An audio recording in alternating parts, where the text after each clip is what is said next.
Howdy y'all, I am Ice Gold, and for today's video I am going to be showing y'all the absolute best life damage setup for level 170, and I haven't really given my life wizard a lot of love, but not in the PvE sense at least, but this school, like Ice, doesn't really get a whole lot of damage, but it's still up there. It's still up there, and combined with the fact that it's got some pretty good AoE hits, especially with Lord of the Jungle and Forest Lord, it's pretty good. It is pretty good. So, playing as a life wizard, it's nice and refreshing sometimes. So it's like you have a lot of HP, and I don't even have the max HP that you can really get with this setup because I haven't done Montgomery.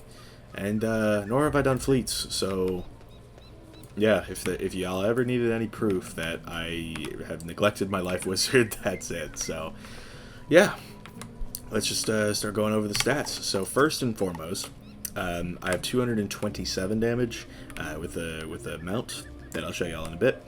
And yeah, I'm sorry if y'all can hear people, but yeah, 227 damage. That's what I've got. And it's pretty good. It's not the max damage that you can get, and you can take this all the way to 236 with one more unearthly damage jade, but I personally just keep it at 227, just because, you know, I lose too much pierce if I go for that. So there's that, and then I've got some decent resist. Most of the defense that life has comes in the form of health, so that's pretty neat. Life gets quite a lot of health, so that's pretty helpful. And then well over perfect accuracy. You really only need 15. I've just got 35 just because it's like things like the mantle you in this game, so how about it?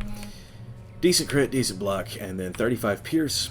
This is a little on the low end, but you could take this all the way down to 29 if you wanted to go for 236 damage, which is right up there next to the damage cap at 237. So technically speaking, you know, you could get one more and just really skip on pierce, but I like having more pierce just because it's helpful, and that's that.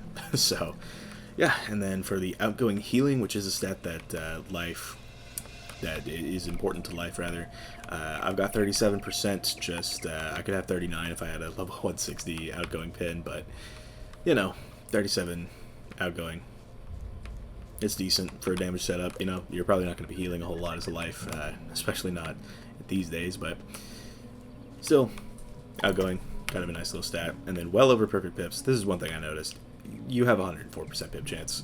It's very over, and you could probably reasonably swap something out in terms of gear once we go over that, you could give up a little bit of pip chance maybe for damage or pierce somewhere. I don't really know of any pieces like that, but you know, maybe something with the August Sage gear set, like the gold key bosses, you could gain a little bit of pierce at the expenses of damage, but then socket another damage jewel and all that jazz. So I don't know, I haven't experimented with that yet. Like I said, I've neglected this life wizard, so cool. The last little stat on this page is shad rating, and for the life wizard this matters probably the least out of any. I mean, probably not as little as it matters on myth, but you know, 122 shad rating, it's pretty good. It's pretty good. Just, you know, you don't really use shads, especially because Wings of Fate just sucks. So there's that to think about as well. So yeah, those are the stats. Let's go over the gear. And if you watched my other installments in this series, you know exactly what's going to happen. The hat and boots are both the Dream Reaver boots and hat, right? The hood. And these pieces drop from Malice and the Nightmare, so pretty neat. You'll love to see it. Kind of cool. It's definitely going to be a rough farm, so I would prepare yourself mentally before you go into that dungeon, because it is really a pain in the neck, even in standard mode. So yeah, I mean, I haven't even touched it since February. I got Malice Rexus on my myth, and I have not touched it since. I've just been slaving away at Crash forever, so that's how I'm getting the gear for these. So yeah, otherwise, this is the best hat. I'm pretty sure the Eon hat gives maybe 31 damage, so you gain 1 here. But then you can see if you have like the Eon boots or the Eon hat, it is really not that big of a difference. Like I gained 1 resist and maybe 300 HP. So yeah, it's, if you don't want to upgrade it, then you know you're really not missing out on much. For the wand, I've got the Xibalba wand, and this drops from the Crying Sky raid. So you know, Faerie and Hunhao will drop the 160 version of the Hunhao wand, which you can then turn into a 160 version of the Xibalba wand, which then you can turn into a level 170 version of the Xibalba wand. So there's a lot of crafting involved. You're going to need 17 Xibalba shards, which is like 3 wins, so good luck with that. But I personally like the Crying Sky raid a lot more than the Nightmare, so that's why I have the Xibalba wand over the Reaver wand. So I prioritized the hardest content in the game because it was less annoying and like easier to coordinate. So how about that? So this drops from Hunhao in the Crying Sky raid. These 2 pieces drop from Malice at the end of the Nightmare dungeon, and the Dream Reaver Boomerang is the wand that life gets, and you know, you can go for that if you would like to, but I mean, you know, I just have the Xibalba one because it's less annoying to go for. They both give the same stats, except for Xibalba gives 4% universal pierce, whereas the 8 pierce from the Reaver wand is just all in life, so you know, you can do some obstacle stuff with this, like slightly better. So it's up to y'all which one you want to pick. Speaking of raids, this is the Lively Robe of the Nullity, and this drops from the Voracious Void raid. This drops from the Nullity at the end of that raid, so pretty neat. A lot of damage. And there's a new raid out, the Polaris raid, and the Unreal Robe drops from the personal demon boss in that raid, and you can turn that into the Demonic Robe, the Demonic Robe for life, and it'll give more or less the same stats, maybe a little bit more health, maybe a little bit more resistance. That's it. I haven't even bothered going for it just because Polaris raid is even less fun. So I just had this sitting around. I'm still using it, might as well. So Nullity Robe also comes from a raid, so there you go. For the Athame, I have the Xibalba Xenoform Athame. This drops from Kameka, High Priestess Kameka in the Crying Sky raid. The 160 version does, and then you have to beat Hunhao to get the shards to upgrade this to 170. So this is just what I've got. The Bold Dream Reaver knife gives the exact same jewel sockets and damage and, you know, pip chance and health and mana. The only difference is that the Xibalba Athame gives outgoing healing, where the Reaver Athame gives critical block. So neat. I just use this because I don't have the Reaver Athame, and it wouldn't be too hard to get, but I just have this because I've had it for a while, so that's what I'm sticking with. And it does give some nice outgoing.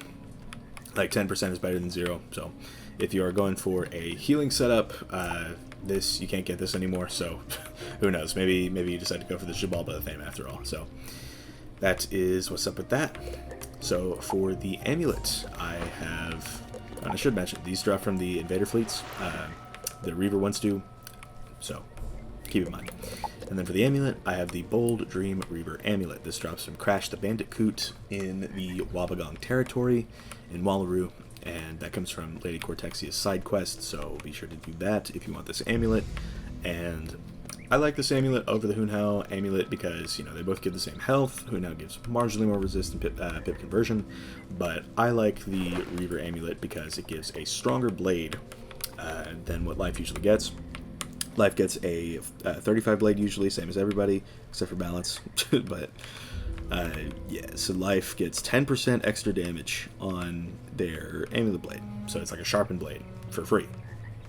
Kind of hard to argue with that. So there's that, and it's also 5% better than a frenzy. So if you want to use that as well, that's just how we're rocking. So Bold Dream Reaver Amulet, definitely the play. There are other choices that you can go for, like the Hunhao Amulet, if you want like a cool little Star Blade, but I like the Reaver Amulet the most, personally. So, for the ring, I'm rocking the Bold Dream Reaver ring, and don't worry about the fact that the Eon ring gives the exact same amount of damage. I just got the Reaver ring because I just wanted to be flashy, so that's where we're at. So, the Bold Dream Reaver ring. This drops from Freddy Croker out in the Dreaming in Wallaru, and that is, it's an easier farm, that's for sure. But, yeah, the Reaver ring is best in slot, marginally clears the Eon ring. Just, yeah, I wouldn't sweat it if you don't have the Reaver ring, and you do have the Eon ring, same as the boots and the hat, and probably the one in the thing too. So, that's where we're at. And the square socket is, it's not filled because I haven't beaten Montgomery 10 times yet, so I can't put an extra 775 HP in there, so I could have 14.8k health, but I'm just lazy, so how about it? So, yeah, you can get close to 15,000 health with this ideal setup. It's like you can have 227 damage and 15,000 health. Like, what more could you want? It's like that goes pretty hard. So, the ring, like I said, drops from Freddy. Best damage, best pip chance, circle socket, you know, go for it. For the pet, again, you know, quint damage, thinking cap or mighty, that's just what you got. So I don't have a Filosaur because, you know, I'm poor. I don't have the mount. But speaking of mounts, I have the Battle Narwhal, which is a free to play. You can get it for free, rather. You can fish it up from the Galarian Explorer's bundle house, so it's gonna take you a while. Like, I'm not gonna mince words. It is not. You are not gonna get this straight away. So just keep at it, but eventually you'll get it. And you know that's 2 damage, so even closer to the cap. Pretty nice. And then for the deck, I am running the Hunhao deck because, like I said, I've not farmed Montgomery, who actually drops the Reaver deck, and I made a Stalker deck back when I thought that was going to be good for Peeve. So tough, but yeah, the Hunhao deck is what I'm rocking.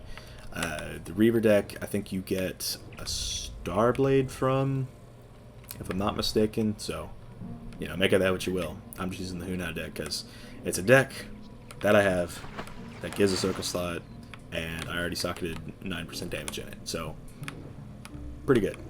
yeah, you like to see that, so that's probably just what I'm going to rock with forever. And this drops from High Priest Yatasha in the Crying Sky raid, the 160 version does. Then you go through that whole song and dance to get it to 170 with shards, and then you can get the Dream Reaver deck again from Montgomery, who I have been too lazy to do. So how about it?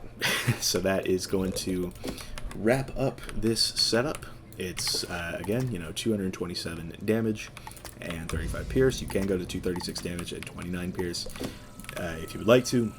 That is always nice. You know, you can just give a pierce on here. So, yeah, otherwise, that is going to wrap up the video. So thank you all for watching. I've been Ice Cold. Be sure to like, subscribe, and leave 50 comments for the algorithm.